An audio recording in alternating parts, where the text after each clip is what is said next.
pessoal, meu nome é Augusto Rodarte, eu estou de tesoureiro da OAB Franca e nós temos um projeto, uma iniciativa inédita na nossa subseção, que é o podcast da OAB. E hoje nós discutimos um tema importantíssimo da volta às aulas, trazendo uma abordagem tanto do consumidor como de direitos humanos, com ninguém menos do que os nossos especialistas, que são coordenadores das comissões locais aqui da OAB, doutora Ana Garbim, coordenadora da Comissão de Direitos Humanos, e Dr. William Caram, coordenador da Comissão de Direito do Consumidor. Então, pessoal, bem-vindos, obrigado por terem aceito o convite da OAB. A nossa casa é a Casa da Cidadania e nós vamos refletir isso nessa conversa de muita, como que eu posso dizer, muita troca, muita partilha, muita tolerância e muitas provocações, porque hoje há um novo normal. As crianças voltaram às aulas, os adolescentes, as faculdades, e vamos bater um papo legal. Obrigado, gente. Muito obrigada, Augusto. Olá a todos e todas. Como o Augusto já fez referência, eu sou Ana Garbim, estou coordenadora da Comissão de Direitos Humanos. Vim a convite da própria subseção para a gente traçar aí um papo descontraído a respeito, se é que dá para ser descontraído, falando de direitos humanos, educação, consumo, E antes de iniciarmos, parabenizar a OAB pela iniciativa de se adequar a esse novo normal, entre aspas, e essas tecnologias que nós temos hoje à disposição.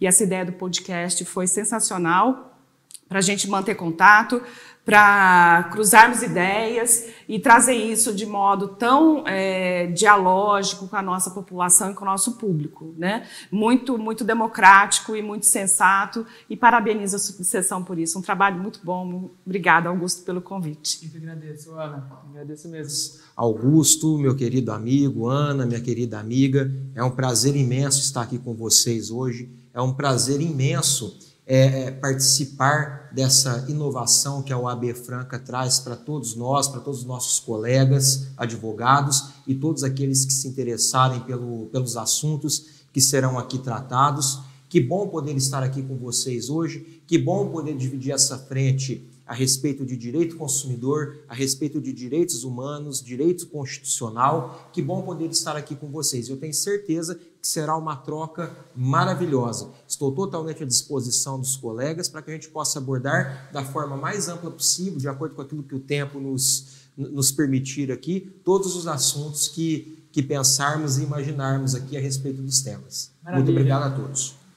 Ana, vou começar com você. Pois não. Porque a gente enfrentou no ano passado uma evasão escolar provocada pelo isolamento. Muitas das pessoas não entenderam muito bem o papel da educação e como exercer o seu direito fundamental. Eu queria que você abrisse um pouco o leque, porque nós temos um fervilhar de questões e uma delas é como que o cidadão exerce o seu direito à educação nesse momento. Exatamente, Augusto. É um assunto um tanto delicado, polêmico, porque estamos falando de um direito fundamental. Se nós formos até a nossa Carta Constitucional, nós temos ali logo nos direitos sociais, incluídos nesse contexto, o direito fundamental à educação. É lógico que enfrentamos um período sui generis, de forma mundial, que foi a pandemia, onde houve uma readequação, onde houve uma adaptação, mas nós não podemos esquecer dos velhos problemas que nós já tínhamos no passado.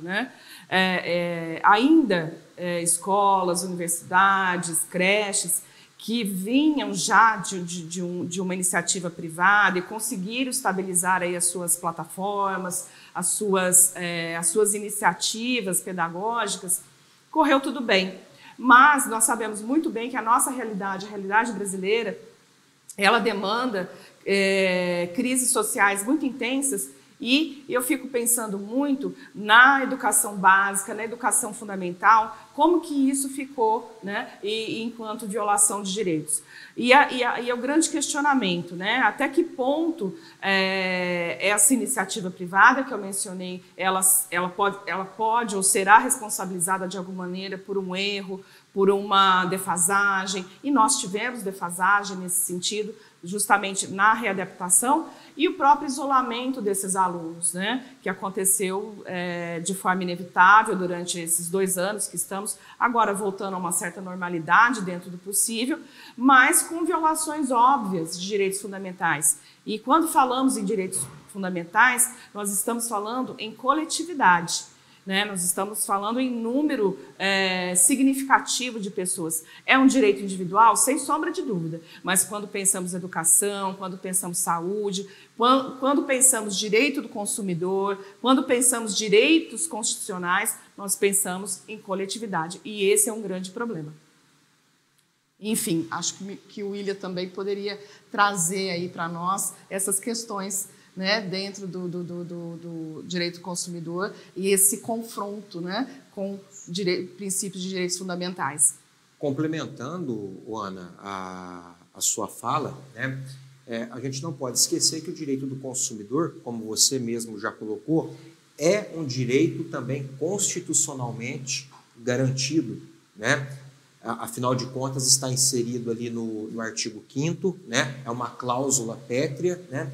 E daí, a partir de então, é que decorre toda a criação do Código de Defesa do Consumidor, igual nós conhecemos hoje, né? Então, é claro, é evidente que todas essas situações trazidas pela pandemia no contexto da educação, além de refletir em toda a sistemática de direitos e garantias fundamentais dos estudantes, também atingiu sobremaneira toda a sistemática do Código de Defesa do Consumidor. Afinal de contas, quer público, quer particular, obviamente, o estudo é um serviço que está sendo colocado a serviço de um potencial consumidor, né? Então, o consumidor que ele tem direito a que todos os seus direitos e garantias estejam devidamente pautados, respeitados, em que pese a pandemia.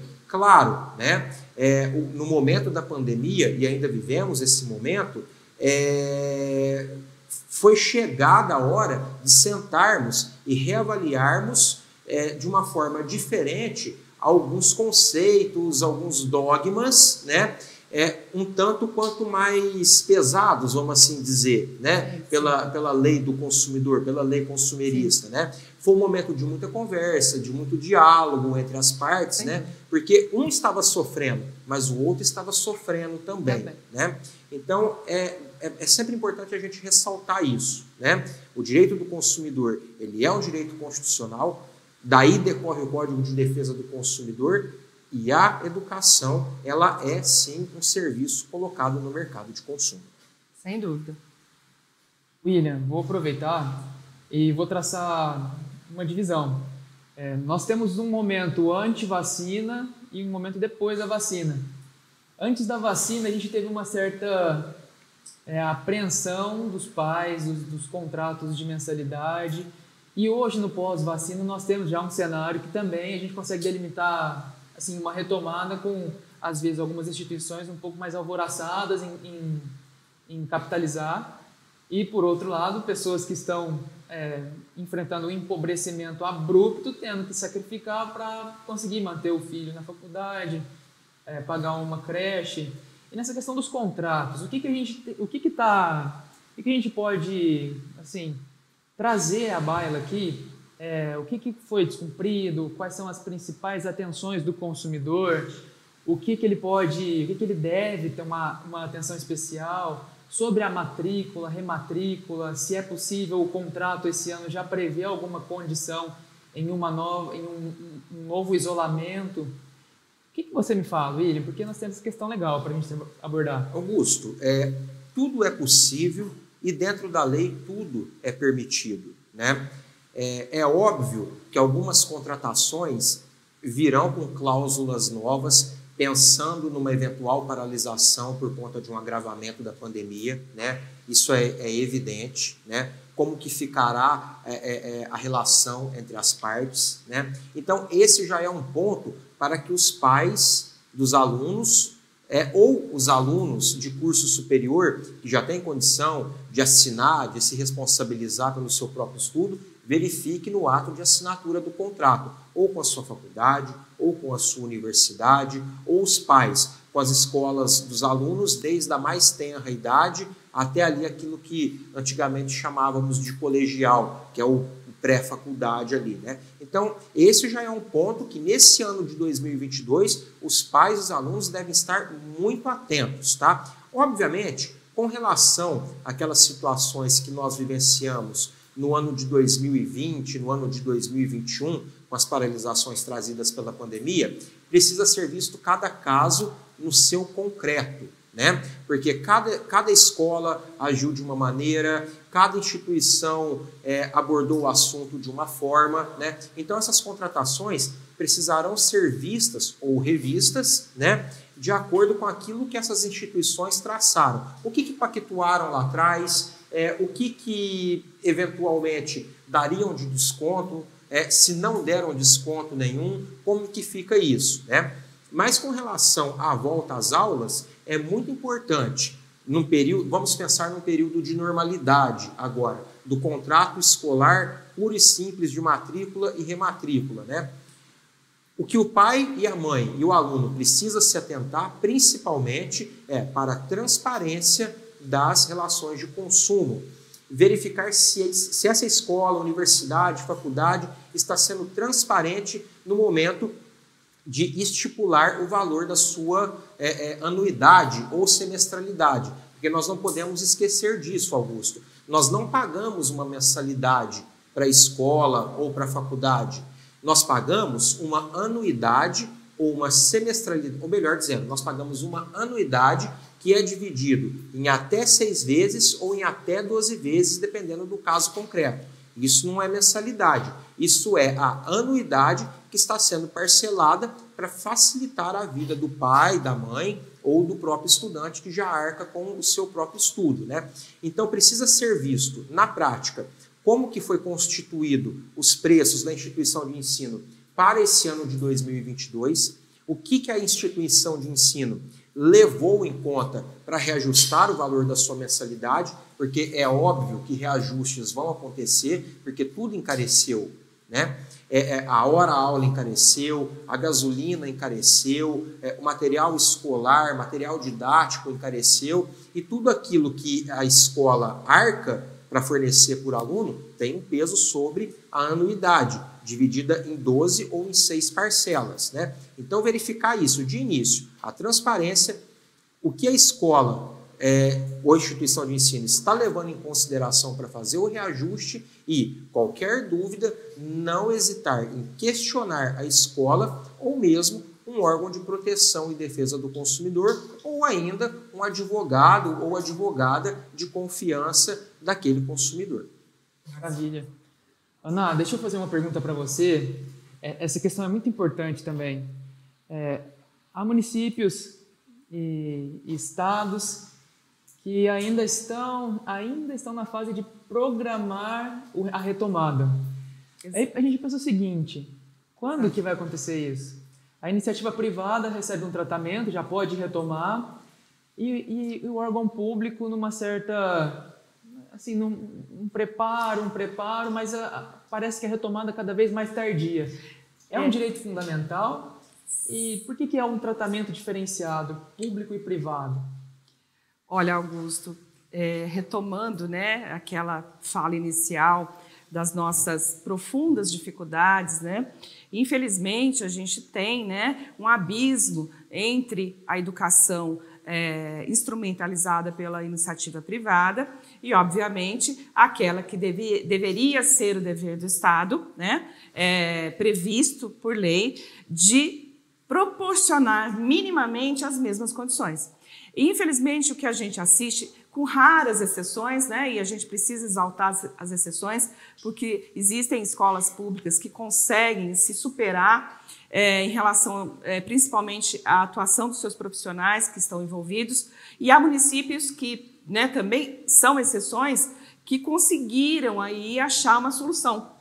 Mas você fica imaginando, né, uma cidade feito nossa cidade, Franca, né, em que nós temos inúmeras escolas públicas, assim como nós temos inúmeras escolas privadas, isso sem falar no ensino superior, né, em que o município, muitas vezes, não atende a demanda, né, ou o próprio Estado, que nós temos aqui uma mescla de escolas estaduais e escolas municipais.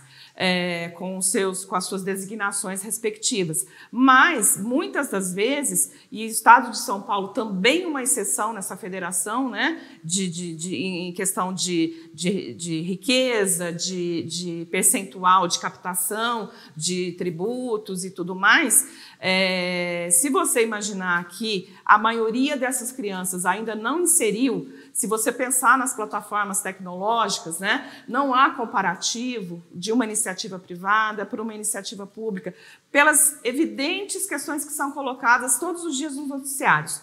É justo isso? É correto? Lógico que não é. Mas como instrumentalizar esse direito e como trazer isso? Conseguiremos, por exemplo, discutir isso somente no âmbito do jurídico? Né, da legalidade, nós não vamos conseguir. Então, essa discussão tem que ser social, amparada, né, amparada, melhor dizendo, pelo Estado, com seus deveres que não são cumpridos, infelizmente, e trazer essa igualdade.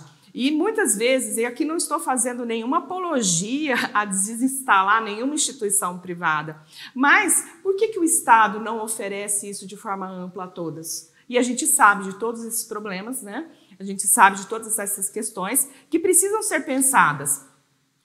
Quando eu parto, né, de uma análise do ensino público e dos recursos destinados, você começa a questionar, né, por quê? Né? Por que essa desigualdade? Não que a iniciativa privada não tenha os seus méritos, e ainda bem que nós temos, mas é justo essa infância ou essa adolescência, ou mesmo esse período de graduação, né, e pós-graduação que a gente enfrenta com o ensino superior, ela não seja equiparada para todos. E é aí, claro que existe uma violação e claro que existe uma falta, um espaço não preenchido pelo Estado e que, infelizmente, nós precisamos lutar por isso e colocar essa conscientização na cabeça de todos. Não é correto o Estado se afastar dessa questão, principalmente a questão educacional, assim como eu tenho ao lado da iniciativa privada, de toda a relação de consumo, e por que não dizer que muitas vezes nós temos uma relação de consumo, inclusive nas questões públicas, né? Porque a gente tem também.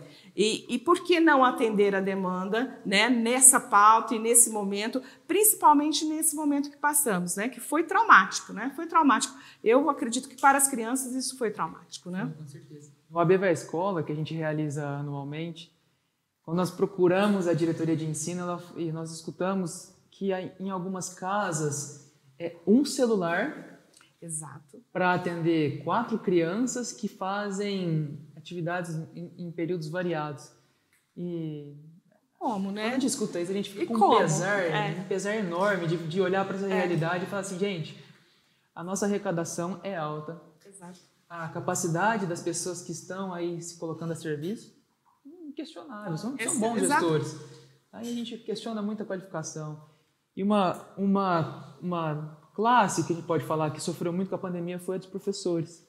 Sem dúvida. E a gente aqui merece o nosso parabéns, a nossa congratulação, o nosso agradecimento como membro da sociedade e até um ouro institucional, porque os professores tiveram uma sobrecarga. Sem dúvida.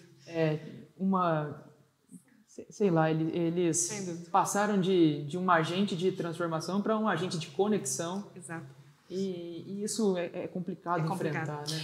Eu digo por experiência pessoal, apesar de que eu venho, né, do ensino de graduação, né, do ensino de nível superior, temos um lado positivo, não vamos tirar o lado positivo, que foi simplesmente disruptivo. né? Ou o profissional se adaptou para lidar com novas tecnologias, lidar com novas maneiras de ensinar, olhar diferente os métodos de avaliação, olhar diferente o seu grupo de alunos, entender as demandas, né? Ouvir as demandas. Então, nós tivemos que fazer isso ao longo, né, dessa experiência. Eu, né, claro, na minha experiência pessoal, enquanto professora do nível superior, a gente tem um público diferente, que você consegue um diálogo, que você consegue um contato direto. Mas, ao pensar, né, nas crianças, nos adolescentes, né, que também passaram por tudo isso, os profissionais tiveram um papel assim, fundamental, os professores, os coordenadores, né, nesse momento. E se houve algo positivo, Augusto, desse momento, foi essa disrupção de não entender que você não está sozinho nessa luta, né, que você precisa da ajuda de todo esse seu grupo e que essa tecnologia que às vezes vem para coisas ruins, ela nos trouxe possibilidades imensas. Apenas para te dar um exemplo, eu fiz um curso durante a pandemia na Argentina. E isso, se você voltar ao passado, isso era praticamente uma coisa, né, louco, né? Teríamos que ir à Argentina. Teríamos, né? que ir à Argentina. Mas, né, eu trago a minha experiência pessoal porque eu achei isso fantástico. E fui certificada, né, acompanhei o curso com todas as suas palestras, com todas as suas lições de casa, porque havia lições de casa, e eu aqui sentada na minha cadeira, dentro do meu lar. Então, se houve algo positivo, foi isso. Mas, por outro lado, se você olha as questões, né, que a gente já colocou aqui com relação aos problemas dessas crianças, dessa falta, muitas vezes, do recurso público. Eu tenho um amigo que é professor, que me relatou, e ele é professor do ensino fundamental, que ele precisou ir visitar também a casa de um aluno para entender o que estava acontecendo. Quando você fala, né, que havia só um celular nessa casa para atender, às vezes, 5 crianças, 4 crianças, e ele se deparou numa situação em que a casa não havia mesa para essa criança fazer a sua lição de casa. Ele fazia as lições de casa no colinho, né, assim na perninha, ou então em cima da cama. Então, quando vinha a lição para correção, né, do professor, vinha aquela folha toda, né, toda desconfigurada, toda torta. Então, se você pensar em tudo isso, e na profundidade da crise que nós enfrentamos, e estamos ainda enfrentando, como resolver isso, né? Como trazer igualdade para uma situação dessas? E, às vezes, né, a gente, com todo o recurso tecnológico, com toda a nossa estrutura em casa, nosso home office, né, porque virou um home office quase eterno, né? Muitas vezes a gente não se questiona sobre isso. A gente não traz esse questionamento, inclusive para os nossos próprios alunos, né? Sejam eles da rede pública ou da rede privada. Está correto? Essa balança está equilibrada? Esse direito está preservado? Ele está concluído? E nunca estará concluído, né, Augusto? Ele nunca estará concluído, né? Nunca mesmo. E isso aumenta cada vez mais as desigualdades, né? Sem dúvida, sem dúvida. Porque, pensando na parte tecnológica, igual você está comentando, Ana, é óbvio que toda essa questão da pandemia vai trazer, aliás, já trouxe, né, questões que não voltam mais, né, que é daqui para frente, Sim. Principalmente com relação ao estudo. Daqui para frente, nós veremos uma ampliação cada vez maior dos cursos em EAD, das faculdades à distância, enfim, nós veremos isso. Se isso já era antes de 2019, de dezembro de 2019 para frente, isso vai aumentar sobremaneira, né? Você mesmo acabou de falar que fez um curso na Argentina sem precisar sair da sua casa, né? Eu já, na pandemia, eu fiz uma pós-graduação sem precisar sair da minha casa, e uma pós muito boa, muito reconhecida. Mas é aquilo que nós estamos colocando. Nós temos condição de uma tecnologia, ainda que limite, para poder fazer isso. E aquele que nem comida tem na mesa de casa. Né? E aquela criança que não é que ela não tem um notebook ou celular, ou tem um celular para 4 e divide o horário. Né? É aquela criança que não tem comida na mesa de casa. Exatamente. Né? Então, a gente vê que muitas coisas boas já virão, porque a gente precisa buscar o que é bom também, né? A gente precisa ter essa essa noção, mas pensar sempre que cada vez que surge algo novo, né, pode ser que esse algo novo também traga uma desigualdade muito grande em determinadas camadas da população, da sociedade. Né?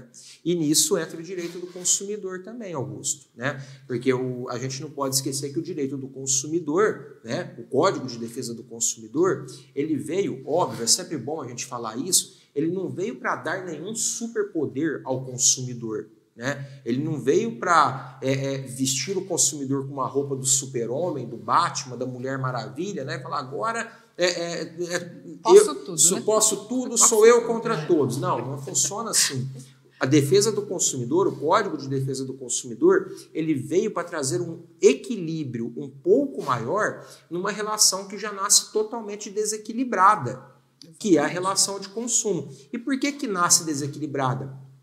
Porque o fornecedor é um sem vergonha, um maldito que veio no mercado para usurpar todo mundo? Não, muito pelo contrário. Esse desequilíbrio se dá justamente porque o fornecedor é ele quem sabe sempre mais a respeito daquilo que coloca no mercado. É ele que sempre sabe mais a respeito do seu produto ou do seu serviço. Isso faz com que a relação ela tenha um desequilíbrio natural, mas não porque na origem a intenção é lesar o consumidor. Não é isso. Até porque gente boa e ruim tem dos dois lados da moeda, né? O que a gente precisa fazer é separar o joio do trigo na hora de falar de relações de consumo, tá? Então, por isso que eu digo que toda essa nova situação trazida pela pandemia, ela pode trazer também toda uma diferenciação, toda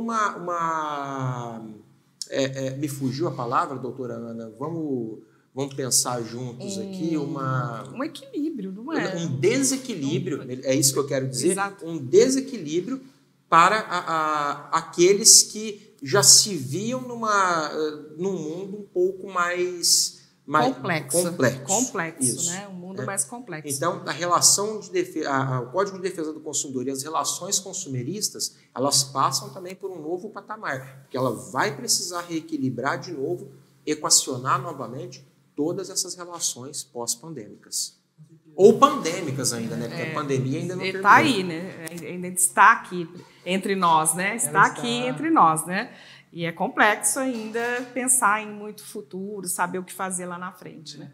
A nossa vida ficou muito online na pandemia, né? Ficou, Augusto. E as relações também do consumidor aumentaram sobremaneira. A gente consumia alguns serviços analogicamente, né? Ia no mercado e de repente você está comprando no aplicativo.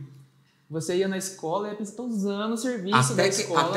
Até quem não fazia se viu obrigado a fazer, a aprender. Aquele que teve o mínimo de boa vontade, né? E quis se reinventar também, como diz um colega meu, adapte-se ou morra, né? Exatamente. Aquele que teve o mínimo de coragem para se reinventar, ele também passou a fazer as suas compras, a travar relações consumeristas de forma online, através de aplicativo de lojas de departamento, aplicativos de comida, né?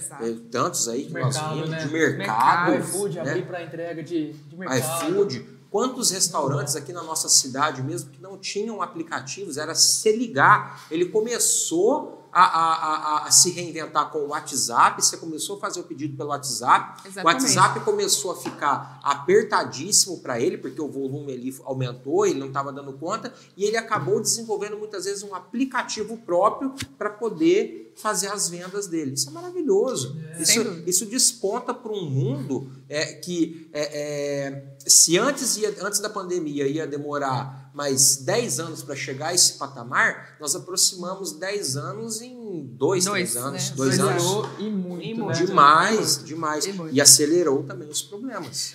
William, aproveitando que as nossas relações elas estão muito no universo online, na web vida, né, pra gente falar assim, Totalmente. Eu queria que você abordasse um pouco das questões da relação de consumo.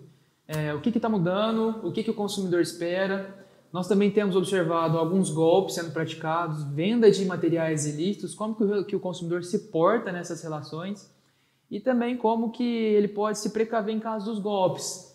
Em relação de consumo, a gente pode ver recebimento de boletos falsos, uso das chaves para acesso de banco e por aí vai. E eu queria que você partilhasse com a gente um pouco dessas questões. Augusto, é muito importante a gente deixar o consumidor tranquilo, tá?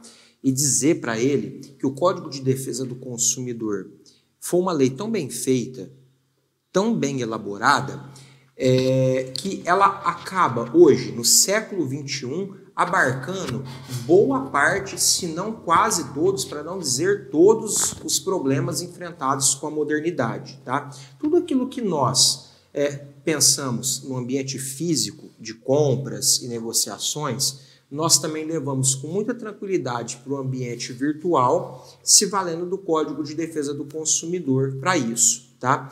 Por exemplo, toda a sistemática de garantias do Código de Defesa do Consumidor, que vale para a compra de um produto numa loja física, vale para uma loja virtual. As possibilidades, quando possível, né, a gente pode, numa outra oportunidade, falar melhor disso, de trocas e devoluções. O que vale para a loja física, vale para a loja virtual. Tá? A única diferenciação que não vale para a loja física e só vale para a virtual é a questão do direito de arrependimento. Tá? Muita gente faz uma enorme confusão com o bendito prazo dos 7 dias do artigo 49 do Código de Defesa do Consumidor. Veja, não existe direito de arrependimento para produtos adquiridos em lojas físicas.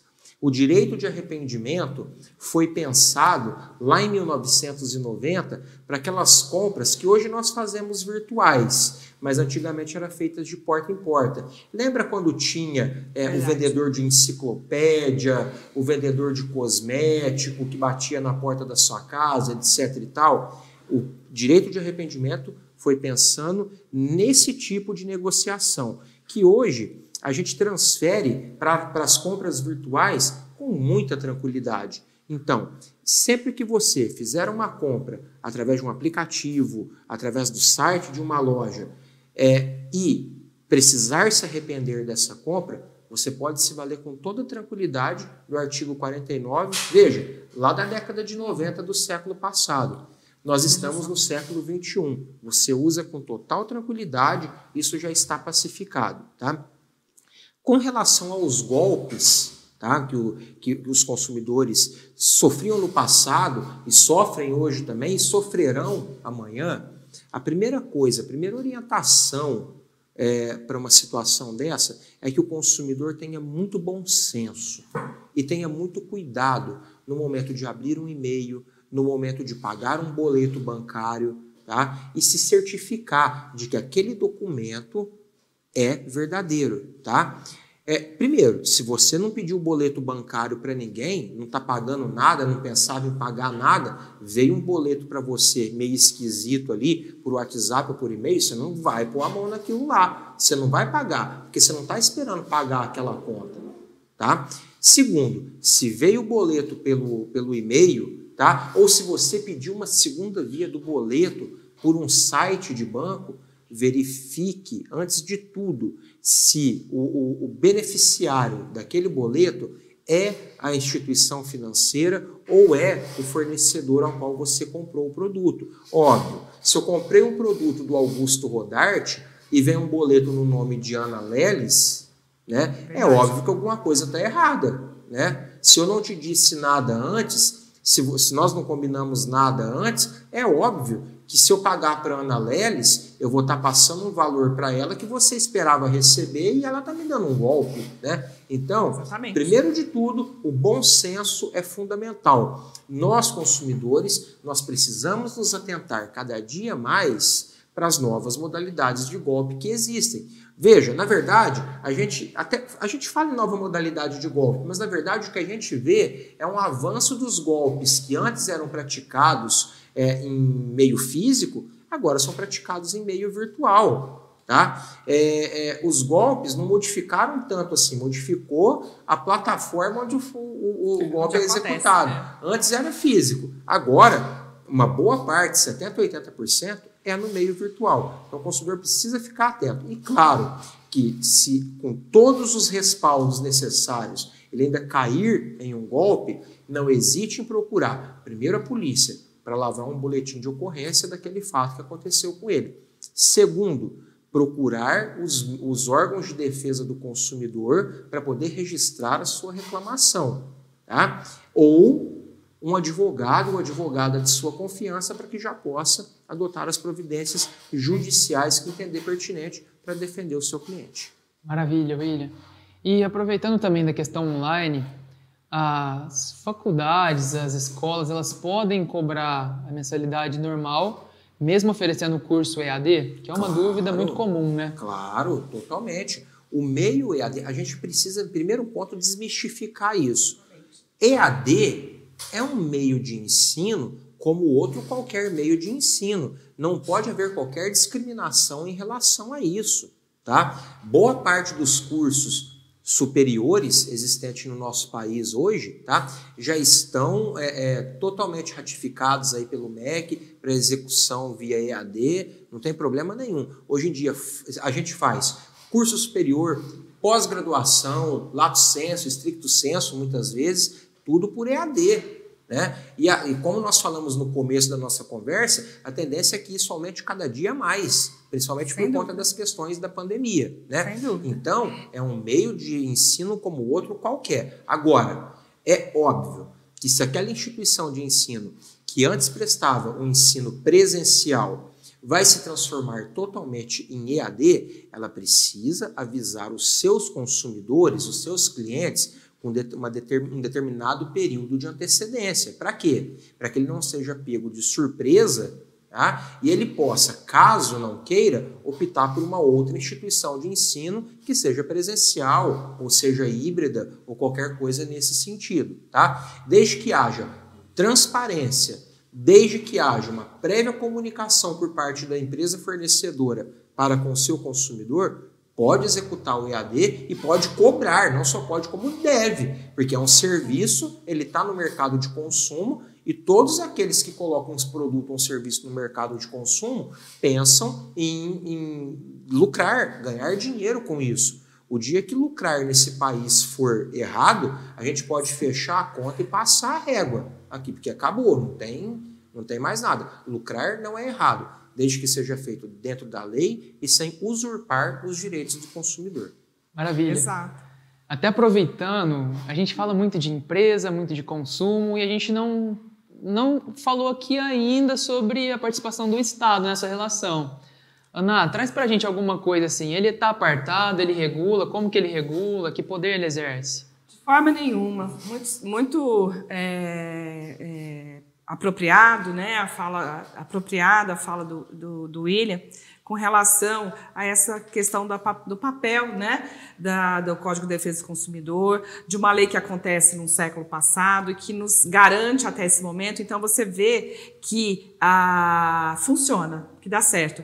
E qual que é a relação, né, entre direitos fundamentais e esse direito do consumidor, que foi criada justamente nas questões que se previnem e que a gente quer que se previna os abusos econômicos. O abuso do poder econômico, a gente ouve muito isso, né? Essa questão do abuso do poder econômico, que é essa vulnerabilidade do consumidor de não ter essa força de decisão, de não ter essa força de controle, de não ter como lutar com esse produtor, com esse prestador de serviço, seja lá o que for. E quem regula essa situação não pode ser esse mesmo vulnerável. Se o Estado não fizer essa interferência e fez através de uma lei apropriada para que essas relações sejam equilibradas, e aqui nós vemos acontecer uma garantia de direitos do consumidor, inclusive uma garantia de direitos humanos, que se você vai também nos documentos internacionais, nas convenções, em todo o sistema, né, internacional de direitos humanos, você vai ver essa premissa. Porque a situação de vulnerabilidade desse consumidor, ela é óbvia. E ele não tem instrumento, nem tem armas de trazer esse controle e fazer essa gestão. Então, esse abuso precisa ser contido. E muitas vezes, falamos aqui no início, Até o próprio Estado, na sua prestação de serviço, ele precisa muitas vezes ser controlado, né? Ele ser controlado para justamente não acontecer abusos contra essa parte vulnerável. Então, essa rede que entrelaça o direito, né? Porque, o que tem aqui uma profissional falando de direitos humanos e outro falando de direito do consumidor? Tem tudo a ver. Tem tudo a ver, né? Que é justamente nessa possibilidade, nessa lacuna e nesse estado de vulnerabilidade em que eu tenho enquanto consumidor e lutar contra uma grande empresa, um importador, um capital poderoso, determinando vários e diversos empregos, né? Influencia no mercado, influencia decisões do Estado. Que força que eu tenho se o Estado não me trouxer essa garantia? E me garante exatamente com fundamento no quê? Na elaboração de leis, né, que segurem e que consigam suportar essas decisões, e também nessa principiologia que envolve direitos humanos, né, e direitos fundamentais. Então, assim, é muito interessante cruzar esses dados. Parece que eu estou falando de direito do consumidor, eu estou tratando só de questões privadas, muito pelo contrário. Interesse total do Estado em garantir que essas relações sejam equilibradas, previnam, né, litígios, a gente não pode esquecer disso, né? Não atravanquem mais o sistema de justiça, relações que não estejam bem elaboradas e bem concluídas, né? E pegando o seu gancho aqui, Ana, só para a gente complementar, você falou da vulnerabilidade. Sim. A vulnerabilidade justamente foi um dos métodos utilizado, um dos institutos, melhor dizendo, utilizado pelo legislador no momento de confeccionar o CDC para garantir este maior equilíbrio na balança das relações de consumo. Ou seja, o Estado ele reconhece a desigualdade do consumidor, exatamente, passa a tratá-lo como desigual para poder reconhecer a sua vulnerabilidade. Ele vê que esse consumidor ele não pode estar em patamar de igualdade com o fornecedor de forma nenhuma. Porque ele é menos que o consumidor, que o fornecedor? Não é uma questão de ser menos ou ser mais, é questão de ser vulnerável mesmo. E o que é ser vulnerável? Significa ser a parte fraca de uma determinada relação. Tanto que no Código de Defesa do Consumidor, a gente não briga com a vulnerabilidade, porque todos os consumidores, do mamano ao caducano, a gente costumava brincar na época que eu estava no Procon, ele é vulnerável. O que a gente briga, muitas vezes, é com a hipossuficiência. Exato. Vulnerável, todos nós no mercado de consumo somos. Hipossuficientes, não. Hipossuficiência é uma condição especial de determinada pessoa. Ou porque é criança, ou porque é idoso, ou porque está adoentado naquele determinado momento. Economicamente também. Economicamente, enfim. Né? Hipossuficiente nem todos são, mas vulneráveis todos.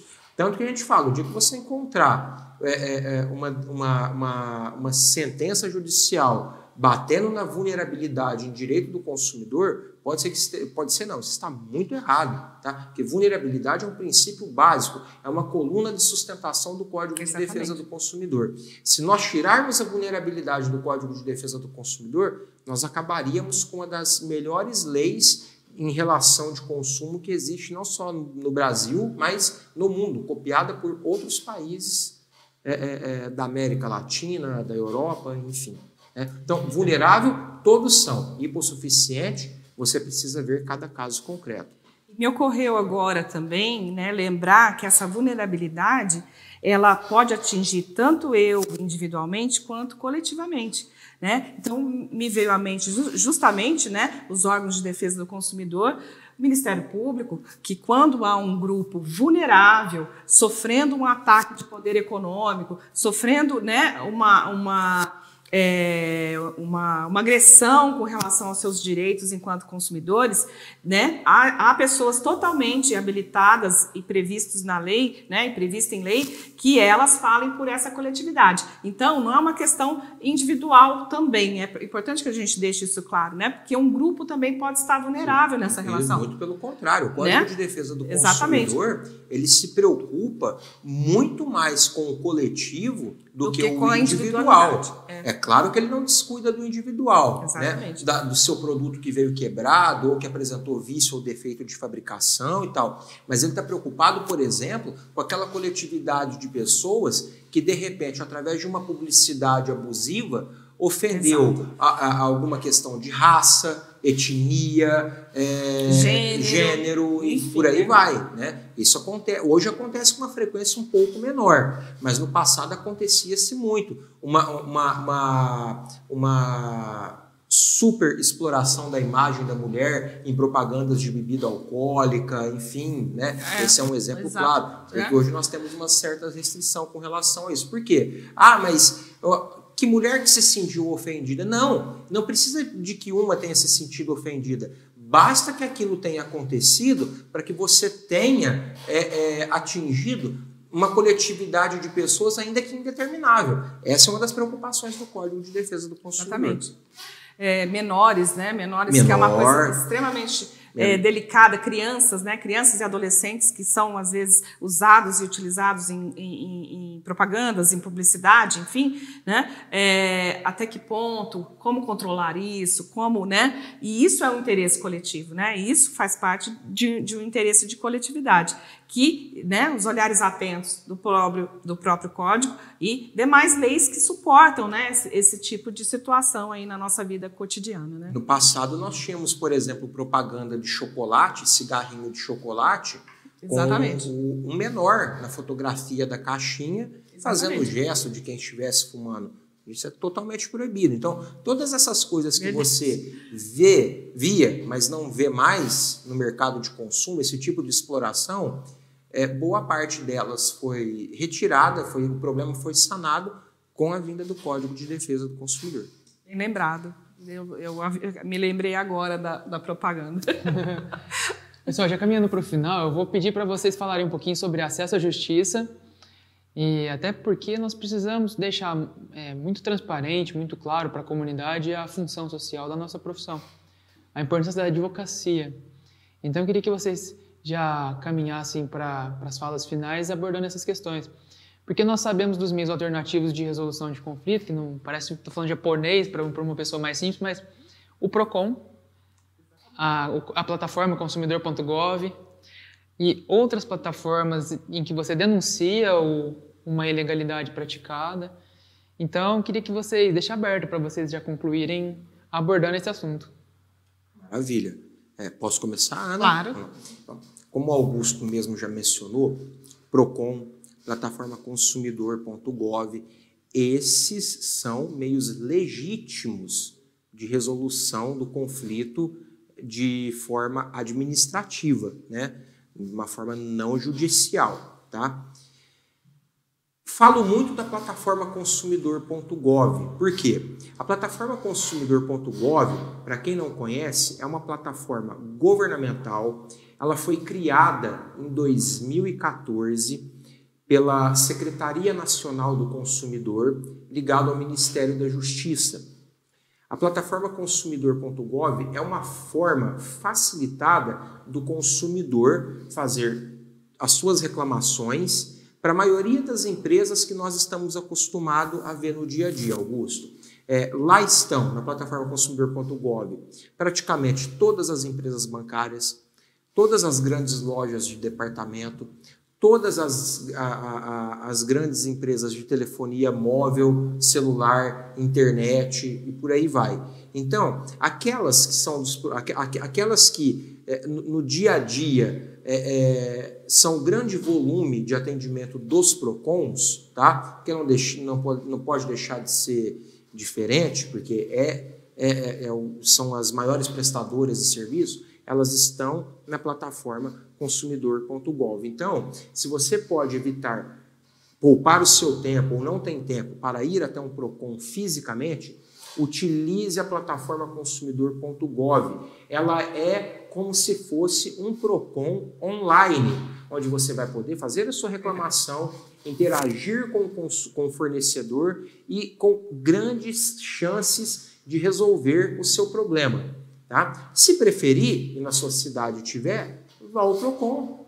Muito bom, mas utilize as ferramentas legítimas, legais, para tentar solucionar o seu problema.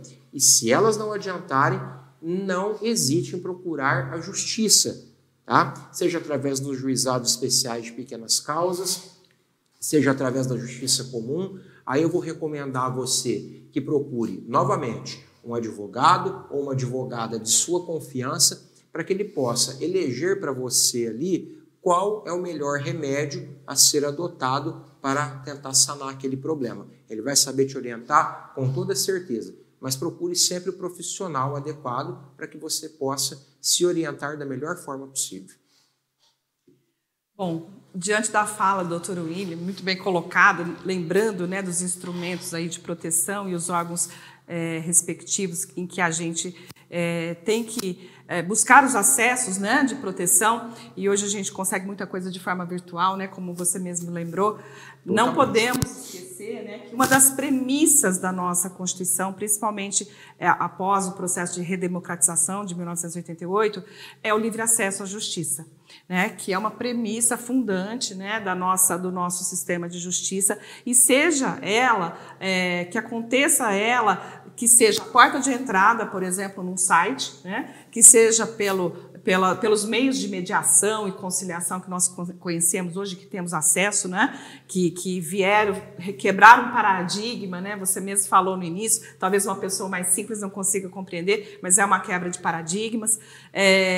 Lembrando que todos têm direito a esse acesso e a essa defesa e a essa proteção, né, questão fundamental da nossa Constituição, né, dos direitos, assim, dos princípios fundantes, né, da nossa Constituição, é esse livre acesso e essa proteção irrestrita, né, desde que você tenha aí um direito violado. Então, é muito importante que isso seja esclarecido e seja pontuado todas as vezes, ainda que a gente tenha um formato diferente, mas isso não pode ser negado ao cidadão. E, em paralelo a isso, né, quando esses instrumentos, às vezes, trouxerem dificuldades de forma livre e consentida, um advogado, uma advogada de sua confiança, dentro desse grupo amplo e seleto que temos dentro da nossa advocacia, não hesitem em procurá-los, né, que desde que você esteja aí cercado de plena confiança e sigilo com esse profissional, para que daí a gente encaminhe as demandas que forem necessárias ou não. Às vezes uma simples conciliação pode resolver um problema e todos os advogados, né, bem formados, bem encaminhados, estão habilitados a lidar com esse tipo de situação, né? Então, valorizando aqui o meu grupo, né, que é a advocacia, não posso deixar de lembrá-los, sempre que houver uma dificuldade ou uma agressão a qualquer direito, né, seja ele de que vertente, né, de segmento do direito que for, não se amedrontem e não se deixem levar, né, por, às vezes, conversas, falsas ideias, falsos elementos, né, que tragam aí justificativa para você não procurar por essa defesa irrestrita, não? Maravilha. Gente, em nome da UAB Franca, eu agradeço a participação de vocês nesse primeiro episódio do podcast da UAB, e que eu imagino que vai ser um sucesso. Agradeço muito por esse bate-papo, por essa troca tão culta, tão cheia, que hoje em dia as conversas e os vídeos são muito simples, muito rasos, e a gente aqui vai aprofundando com os detalhes e a gente vai se enriquecendo. Acho que foi uma ótima oportunidade para quem vai nos assistir, está nos assistindo, e continue seguindo a OAB Franca nos nossos canais oficiais, e um obrigado a vocês, pessoal. Eu agradeço. Nós que agradecemos. Agradecemos a você e agradecemos ao OAB Franca. Exatamente. Pela oportunidade de poder participar. Parabenizar pela iniciativa, né, o fato de vocês aderirem, né, a essas novas maneiras de trazer, né, informação e conhecimento, isso é sensacional, né? Só posso elogiar e desejar que isso, né, seja permanente aqui na nossa cidade, enfim, né, por todo o país aí afora. Sem dúvida. Um grande abraço a todos e um abraço a vocês todos. Estão nos vendo.